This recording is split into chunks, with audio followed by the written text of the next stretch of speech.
Evangelización. Confraternización. Edificación.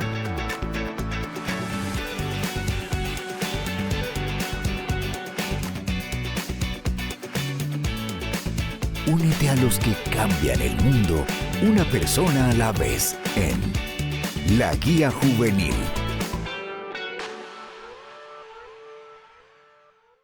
¿Qué tal, líderes? Y bienvenidos una vez más a La Guía Juvenil, un espacio donde cada semana compartimos los temas que como líderes compartimos en nuestras células. Así que quiero enviarte un saludo muy especial, felicitarte por ese trabajo que estás haciendo cada semana, un trabajo que no solo se limita al viernes, al sábado, al día que vos hagas tus células, sino que es un trabajo que requiere de más tiempo y pues nunca estamos solos, sino que siempre tenemos la buena compañía de un pastor y hoy está con nosotros el hermano Melky Cornejo. Bienvenido. Un gusto saludarte, Alex, y un gusto saludar también a todos nuestros hermanos que están pendientes y la idea es pasar un rato ameno también en la guía. ¿Por qué no? ¿Por qué no pasar un rato ameno en la célula? Las células juveniles así son. ¿Por qué no hacerlo de esa manera? ¿Por qué no hacer el tema dinámico? Ese es nuestro reto también hoy, Alex. Claro, ese es el reto y hablando del tema queremos mencionar que es huérfanos y viudas. Un tema que es necesario. Estamos en la guía Contracorriente, donde ya hemos hablado otros temas, pero creo que esto es muy importante, que como jóvenes estemos expuestos y seamos conscientes de la realidad en la que vivimos. Y la realidad es que no todo es color de rosa, no todo es bonito, sino que también pues la vida tiene sus matices. Uno de los aspectos, Alexis, más importantes o más interesantes es que en la preadolescencia, en la adolescencia y la juventud temprana se despierta el cuestionamiento. O sea, los niños ya pasan a una dimensión de conciencia mayor donde se comienza a ver la realidad que nos rodea. Y por eso las células se convierten en un espacio para concientizar de aquellos temas que a lo mejor de niños no éramos conscientes, ahora lo somos más. Y no solamente somos conscientes, sino que tenemos un llamado a cambiar esos aspectos de la realidad que ahora comenzamos a visualizar. Así que qué bonita oportunidad tenemos nosotros para poder concientizar de temas que tienen una dimensión social y que son totalmente temas que nos incumben como creyentes. Hay unas estadísticas que a mí me parecieron súper interesantes. El 5% de la población mundial está dentro del porcentaje de huérfanos y viudas. ¿Usted tiene las cifras, pastor? Sí, de hecho hay más de 170 millones de huérfanos más 258 millones de viudas en el mundo. Estamos hablando de a nivel global. A nivel global. Y a nivel global esto representa un 5% de la población mundial. Sería interesante poder observar cuáles son las estadísticas o que nosotros pudiéramos investigar. Y aquí viene un elemento importante y que puede ser no solo novedoso, sino desafiante para los jóvenes. Nosotros como líderes o lideresas podemos pedirle a los jóvenes que ellos mismos puedan investigar estas cifras. Claro. Alguien puede preguntar, ¿y de dónde sacaron esas cifras? Bueno, podemos investigar. Y no solamente eso, ¿por qué no lanzar el desafío a investigar cuáles son las cifras que corresponden a nuestro país? Si hay estudios, eso sería muy interesante, porque Latinoamérica lamentablemente ha sido marcada por la injusticia, por el autoritarismo y elementos sociopolíticos que traen resultados a la sociedad. Entonces, sería muy interesante tener esos datos. Pero estos datos ya nos reflejan una realidad dura, Alexis. Y hay otro término que antes de iniciar la grabación decíamos, me parece súper interesante, los huérfanos sociales. ¿Quiénes son? Los huérfanos sociales, es decir, aquellos que tienen a sus progenitores, a uno o a dos, pero socialmente son invisibles, es decir, los tienen y a la vez no. Lo hablábamos, ¿verdad? Son aquellos niños que crecen sin sus padres, pero no porque no estén no estén en casa o porque no existan, sino no porque no están presentes para ellos. O ellos viven en una realidad de trabajo infantil, de explotación laboral, porque hay niños que son explotados laboralmente y lo podemos ver, ver en todos lados. Entonces, los huérfanos sociales son aquellas personas que están solas en la sociedad, o sea, que son invisibilizadas, que a pesar de que esto, por ejemplo, el ejemplo de los niños en la calle, Sí. ellos están rodeados de una gran ciudad, rodeados de Totalmente. personas que Claro. pasan y los ven, nosotros mismos los podemos ver y Y pasamos al lado de ellos. Qué contraste ver a personas en camionetas y niños. Sí, y el correcto. niño en la calle Así es, con otra realidad. con otra realidad. Correcto. Y eso nos habla precisamente de ese ámbito de la soledad, porque el huérfano se siente solo. Claro. Aquel que no tiene sus padres biológicos por diferentes motivos se siente solo, pero los huérfanos sociales tienen a sus padres, como lo decíamos, a la vez no los tienen porque no están presentes para ellos. Y están llenos, qué irónico, Sí. están llenos de personas que Sí, pasan sí. a la par, que los ven todos los días, una ciudad repleta de gente, pero la soledad está ahí, Presente. presente. Entonces, esto de los huérfanos sociales es algo que podemos verlo todos. Y si les preguntamos a nuestros jóvenes, lo más seguro es que ellos puedan señalarlos incluso casos que Sí, ellos conocen.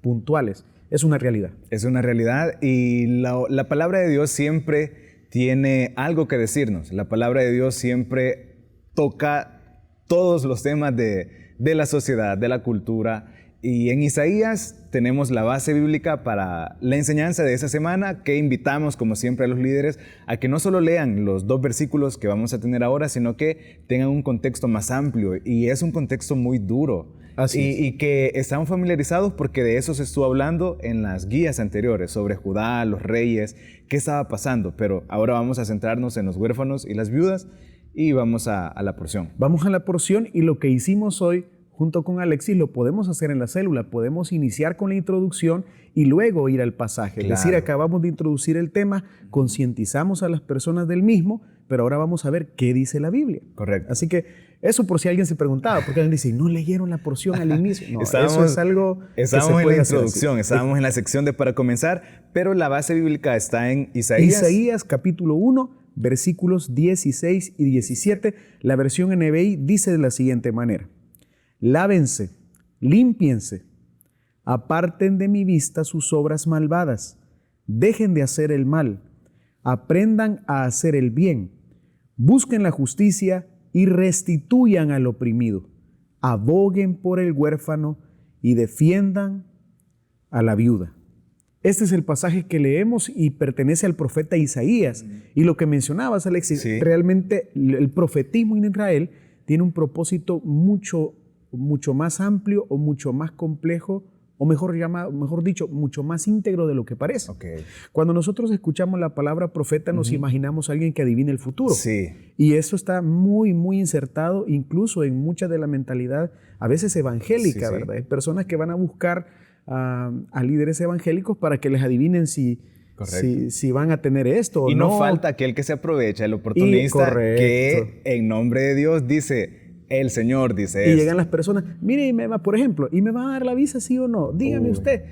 Yo visualizo que sí, pero ahí al mismo tiempo pasa eso. Claro, Personas que se aprovechan es un de eso. peligro. Pero el profetismo en Israel, al estudiarlo, nos damos cuenta que tiene una dimensión mucho más social de lo que pareciera, mucho más Claro. social y política, porque los profetas estaban para poder transmitir la voz de Dios o el mensaje de Dios para ese momento oportuno de la Claro. historia. Isaías no sale de este marco. O sea, no está También- hablando algo fuera de contexto o algo fuera de lugar. Correcto. Entonces, como profeta, Isaías también tiene palabras para esa realidad dura que ellos ya veían. O sea, imagínense desde cuándo viene el hecho de que hay viudas, de que hay huérfanos, y a la vez en la Biblia encontramos esta dupla muy Claro. seguido. No sé si Sí, se han sí. fijado en el Antiguo Testamento, pero también en el Nuevo Testamento. Sí. Y esto no es casualidad. Lo que sucede es que en la Escritura, las viudas y los huérfanos representan uno de los grupos más vulnerables. Sí, sí. Pero aquí encontramos una palabra y un desafío muy interesante para aquellos que creemos en el Señor y que tenemos esos principios cristianos. Y dice, aboguen por el huérfano y defiendan a la viuda. Y correcto. este texto nos lleva a nosotros a reflexionar el primer punto, ¿verdad? Correcto, el primer punto que justo se llama abandono y soledad. Y como lo mencionaba hermano Melqui, la Biblia presenta a este grupo como vulnerables, y algo que tienen en común las viudas y los huérfanos es que están en soledad. Y para aquellos que hemos experimentado la soledad, sabemos que es algo feo. Sí, de así verdad, es súper feo. Y esas personas no solo se enfrentan a la soledad de que han perdido a un familiar muy cercano, sino que se enfrentan a la realidad de que se vuelven invisibles muchas veces para la sociedad. Y es lo que mencionábamos al principio, incluso en este momento del estudio, los jóvenes están totalmente relacionados porque al momento de hacer la introducción hablamos de los niños de la calle, hablamos de esas realidades sociales y la soledad es mucho más compleja, es mucho más profunda.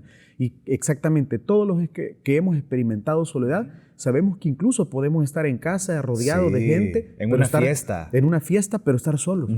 Estar completamente solos. Y esa soledad nos puede llevar a experimentar muchas otras cosas, muchas otras emociones negativas que van acabando con nuestra autoestima, con nuestra capacidad de relacionarnos con otros, y eso nos hace vulnerables. La soledad es uno de los elementos que permite la vulneración de las personas, porque están susceptibles. Aquellas personas que se sienten solas no se sienten que tengan valor, porque eso mismo es lo que se transmite de parte de la sociedad, de parte de los demás. Entonces, son personas que experimentan esa soledad y abandono.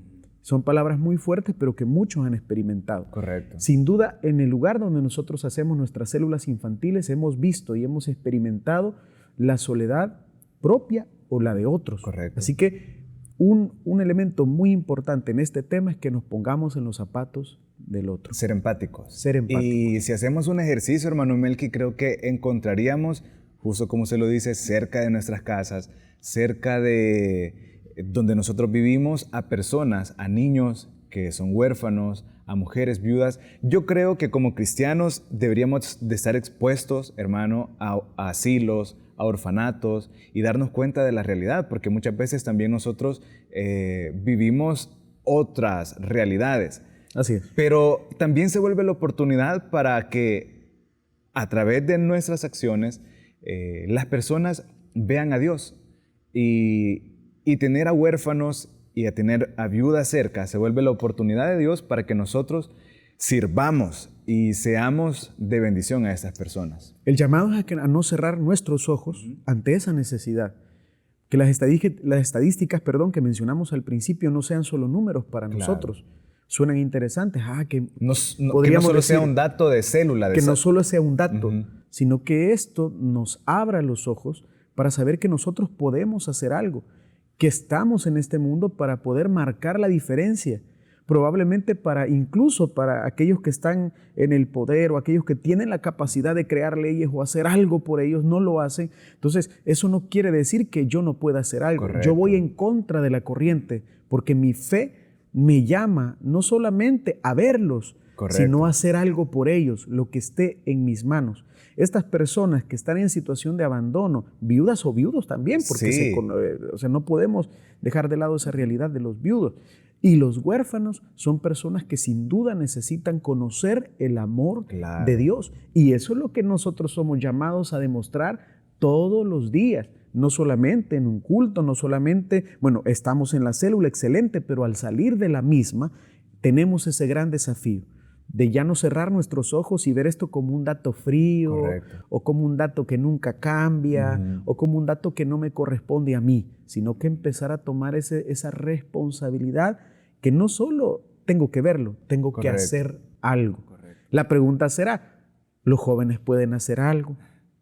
Porque a veces alguien podrá decir, pero que lo haga alguien con capacidad, ¿verdad? Alguien que tiene. Alguien que tiene. Y nosotros somos jóvenes. Entonces, pero eso es otro elemento muy importante. Sí, creo que las células se vuelven justamente ese espacio donde nosotros podemos desafiarnos nosotros como líderes en primer lugar, y luego desafiar a nuestros jóvenes. Y algo que me encanta mucho, y es el segundo punto, Dios es su defensor. Y en la palabra de Dios, en el Salmo 68:5, hermano Melqui, encontramos al Señor de esa manera. ¿Qué dice el Salmo 68:5? El Salmo 68:5, ahorita lo vamos a leer, dice, Padre de huérfanos, defensor de las viudas, este es Dios y su morada es santa. Pero bien, Padre de huérfanos y defensor de las viudas. Dios toma el lugar del cuidador. Dios toma el lugar en este versículo de aquellos que están no solamente ahí, vulnerables. Ajá, Dios toma el lugar de un padre, Dios toma el lugar de un cuidador. Sí. O sea, Dios se hace responsable. Entonces, padre de huérfanos y defensor de las viudas. Dios no está de brazos cruzados ante esta realidad, Alexis. No tiene sus ojos cerrados. No tiene sus ojos cerrados como muchas veces nosotros como su iglesia sí los tenemos. Eso es duro, Sí. eso es algo fuerte. Pero nosotros tenemos que ver lo que Dios ve. Y si Dios prioriza, y en toda la Biblia lo hablamos, ¿verdad? Desde el Antiguo Testamento al Nuevo Testamento, Dios está siempre del lado del más débil. Correcto. ¿Por qué no hacerlo nosotros? Dios está ahí para poder acompañar, para poder ayudar. Él conoce la condición de estas personas y es movido para poder actuar a favor de ellas. Así que además de no cruzarse los brazos ante esta realidad, Dios también manifiesta su poder y manifiesta sus cuidados de diferentes maneras. Correcto. Nosotros somos parte de la obra de Dios. Y la obra de Dios es algo bastante amplio, es bastante integral. Yo como líder de célula juvenil o lideresa, mi deber no termina al decir amén al finalizar la célula. Y a mí me ven todos mis jóvenes como líder, me conocen. ¿Cuál es mi comportamiento a diario? ¿Cuál es mi comportamiento cotidiano? ¿Estoy reflejando a este Dios que está preocupado por esta realidad? Sí. Ese es el punto. Y si no lo estoy haciendo, pues buena oportunidad tenemos todos los líderes y lideresas para reflexionar al respecto y poder retomar ese deber que nosotros tenemos. Tenemos un Dios que es cuidador, un Dios que no ignora la realidad y que está presto a poder actuar a favor de, pero somos nosotros los instrumentos. Correcto. Somos nosotros a quien Dios puede usar. Somos nosotros a quien Dios llama a levantarse para poder hablar por los que no pueden hablar, para poder defender a aquellos que no son defendidos en la sociedad, para poder hacer algo por aquellos que simplemente sufren la soledad y se sumen más en ella y en su perspectiva de vida no hay nada más adelante. Nosotros podemos decirles sí hay algo más y hay alguien que te ama. Si tú no has tenido padres o no tuviste los padres o los tienes y a la vez no, hay un Padre que siempre estará contigo. Amén. Estas palabras van a hacer eco en el corazón de todos los jóvenes que están ahí en la célula. Sí. Porque muchos de ellos, sin duda alguna, han vivido o están viviendo esta soledad, se sienten huérfanos, pero nuestro deber es con este tema de decirles, no, realmente no estamos solos.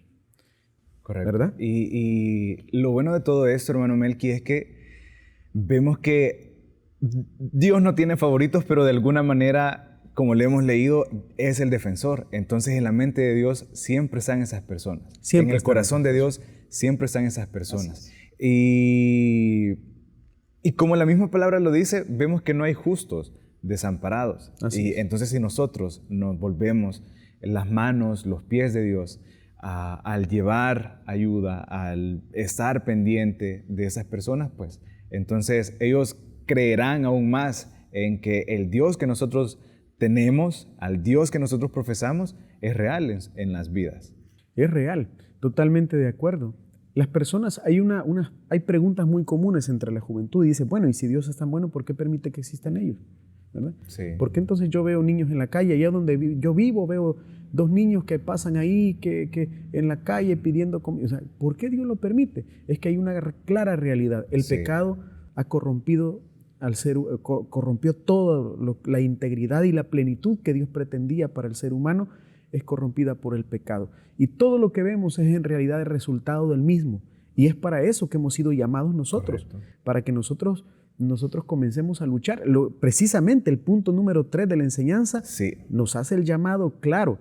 O sea, nosotros podemos decirle a nuestros jóvenes, sí, esa es una realidad, pero tú puedes cambiarla también. Correcto. O sea, Dios está contigo y tú puedes transmitir a aquellos que son vulnerables, a los débiles, que Dios está con ellos. Y no solamente decírselos, hacer algo por ellos. La iglesia tiene una responsabilidad. Claro. Entrando al punto 3, que se llama ayuden, defiendan y visten, tenemos una referencia bíblica también, hermano Melqui, ya hablamos de Isaías, ya hablamos de Salmos, pero también en Santiago capítulo 1, versículo 27, encontramos unas palabras en donde nos deja en claro cuál es ese papel.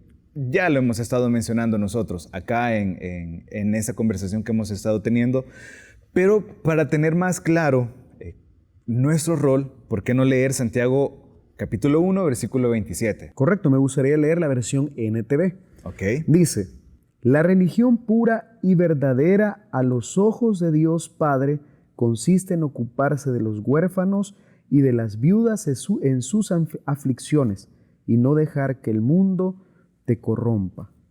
Muy interesante. Hay un llamado, entonces. Hay un llamado.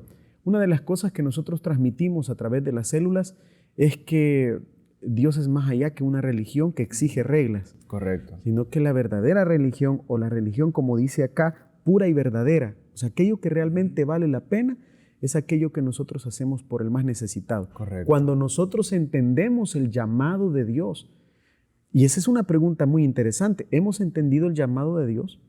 O sea, Dios no nos está llamando nada más a cumplir cuotas religiosas o a tratar de opacar mi culpa yendo un par de veces a la iglesia y nada más.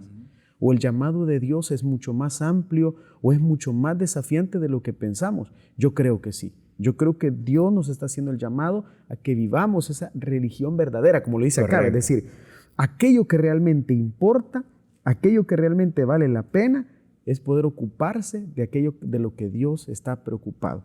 ¿Y de qué está preocupado el Señor? Bueno, ocuparse de los huérfanos y de las viudas en sus diferentes aflicciones. Y es lo que mencionábamos. Como jóvenes podemos hacer algo. Correcto. Por supuesto que podemos hacerlo. Si nosotros observamos, y esto es bien bonito ya aplicarlo a la realidad, porque hay acciones que nosotros catalogamos como pequeñas, pero no se olvidan. Correcto.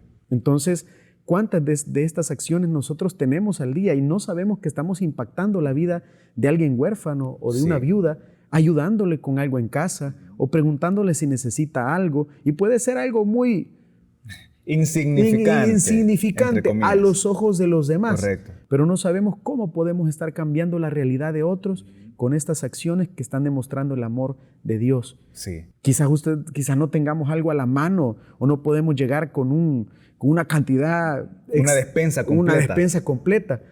Y quizás sin nada, pero puedo decirle algo como, si quiere voy yo y le compro lo que necesita para que no se moleste. Correcto. O si vemos a alguien que está, alguien enfermo, te puedo ayudar en esto. O a los huérfanos vemos que nadie les ayuda con sus tareas. Yo puedo acercarme y preguntarle, ¿te dejaron tareas hoy? Podemos verlas si gustas. Hacer el tiempo. Eso ya son acciones que están hablando precisamente de ocuparnos, de hacer algo por las viudas en sus aflicciones. Entonces, hermano Melqui, no tengo que esperar que otra persona venga y haga algo. Yo lo puedo hacer. Yo lo puedo hacer. Y ese es otro punto importante. Cuando nosotros formamos parte de una comunidad de fe, a veces ponemos los ojos y pensamos que los únicos que pueden hacer o deben hacer algo son los que tienen ciertas posiciones o privilegios. Y no, Dios nos llama a todos. Correcto. Para que participemos de la transformación de la realidad. La transformación de la realidad es un compromiso de toda la iglesia. Independientemente cuál sea el privilegio que tengamos, somos llamados a transformar la realidad. Y esto no lo podemos hacer fuera del ring, fuera del juego. Tenemos que involucrarnos en esa transformación y todos podemos hacer algo. Así que esto es bastante bonito porque nos hace reflexionar a todos. Totalmente. Sin duda los líderes, lideresas que nos están escuchando están pensando, como nosotros hoy también, que estamos reflexionando. ¿Qué tanto estamos involucrados? Correcto. ¿Qué tanto estamos participando? No solamente están las personas que esperan a que otros tomen la iniciativa. Hay personas que dicen, me voy a involucrar, voy a tratar de hacer algo, pero cuando yo vea esto, cuando yo vea esto otro. O cuando yo sea. Tal. Entonces ponemos condiciones para aquello a lo que Dios nunca puso condiciones. Buenísimo. Dios siempre estuvo con ellos. ¿Cómo vamos nosotros a venir a poner condiciones? Cuando yo esté aquí, cuando salga de aquí, cuando tenga esto aquí, cuando Dios me responda primero a mí, entonces sí. Entonces estamos condicionando mis acciones y mi deber por lo que yo reciba o por lo que yo alcance. No, ya podemos hacerlo desde donde nosotros estamos. Y la última parte de Santiago dice, y no dejar que el mundo te corrompa. Cuando somos corrompidos, cuando nosotros estamos siendo afectados por el mundo. Caemos en esa red. Cuando nos dejamos influenciar, porque vivimos en un mundo donde se entrona el yo. Vivimos en un mundo donde el individualismo... Si yo estoy bien, exacto, lo demás no importa. No importa, y no importan los demás. Y pueden estar a la par mía, pero como yo estoy bien, no hay problema. Entonces, ese individualismo que a veces se cosecha a raíz de la cultura que hoy vivimos, ese egoísmo que dejamos que se vaya a nuestro corazón, nos afecta. Eso es ser corrompido, ¿verdad? Claro. No dejemos que el mundo nos corrompa. Cuidemos nuestro corazón de caminar como el mundo camina. Sí. Y empecemos a caminar en contra de la corriente. Si nadie lucha por ellos, nosotros lo haremos.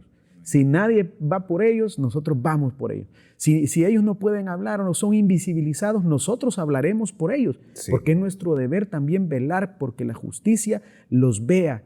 Y allí nos toca a nosotros gritar, nos toca alzar nuestra voz. Ahí nos toca, como el profeta Isaías, visibilizar aquello que nadie quiere ver. Y aunque a la gente no le guste, nos toca decir la verdad. Correcto. Estamos por eso, vivimos por la verdad, luchemos por la verdad. Y si la verdad implica visualizar a las personas más vulnerables, eso tenemos que hacer.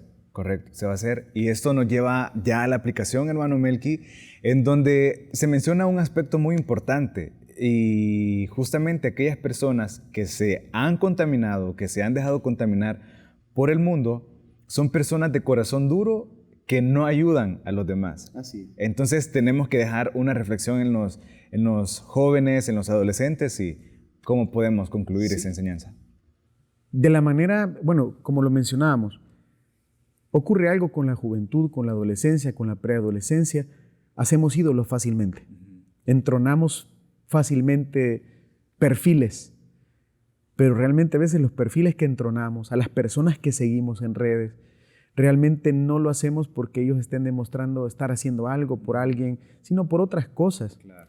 Y entonces muchas veces escuchamos o ponemos mucha atención o seguimos imágenes de personas duras de corazón y terminamos siendo influidos por ellas. Claro. Personas sin misericordia, que llaman a eso, o sea, motivan a la no misericordia, motivan a la venganza, motivan a la injusticia. Entonces, y nosotros duplicar esa voz o hacer eco de esa voz sería participar de esa corrupción. No, nosotros debemos poner un alto y no dejar que nuestro corazón se endurezca. Pueden haber muchos con su corazón endurecido a nuestro alrededor, pero no tenemos por qué ser iguales a ellos. Que nos vayan, porque esa es una cosa, hoy aquel que ama, o aquel que no tiene temor de decir que ama, es visto como débil. ¿Verdad? El rudo es el que es duro. El rudo es el que no demuestra miedo, es el invencible. El rudo es el que ve la realidad de otros, pero no le interesa y se mantiene. No, ese no es la mentalidad de alguien que tiene un corazón disponible. Cuidémonos de un corazón duro. Que Dios nos libre de tener un corazón endurecido para ver la necesidad de otros. Que Dios nos libre de eso. Amén. Qué buena reflexión hemos tenido en esta enseñanza de la guía juvenil. Sin duda, líderes, nosotros tenemos que ser los primeros desafiados, nosotros tenemos que ser los primeros que deben de tener sus ojos abiertos ante la realidad. Y como lo hemos venido mencionando, no con nuestras palabras, sino lo que la Biblia nos enseña es tener un corazón que esté dispuesto para los demás, que esté dispuesto a abrirse a los demás. Y para eso el primer paso es dejar que Dios transforme primero mi corazón. Claro. Así que líderes, lideresas de células juveniles, no olvidemos siempre hacer el llamado para aquellas personas que no conocen a Jesús puedan conocerle esta semana de la célula, ¿verdad? O aquellas personas que a lo mejor se sienten lejos de Jesús puedan acercarse nuevamente al Señor. Sigamos profundizando el pasaje que leímos, 2 versículos, pero como hemos visto... Es dinamita de inicio a fin, ese capítulo. A fin, así que sigamos leyendo, sigamos investigando y permitamos que Dios también nos hable primero a nosotros. Amén. Entonces, eso ha sido la enseñanza de la guía juvenil para la presente semana.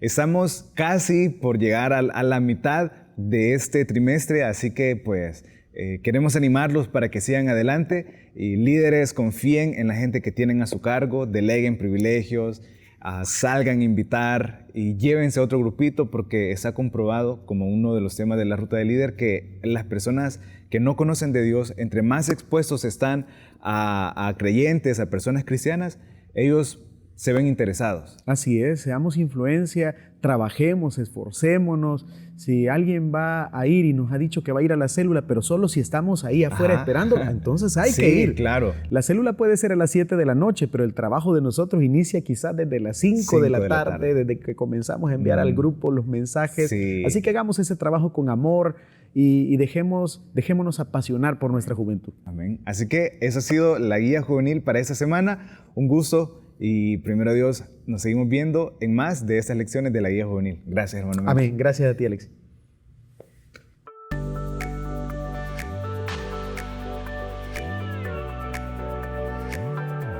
Evangelización. Confraternización. Edificación.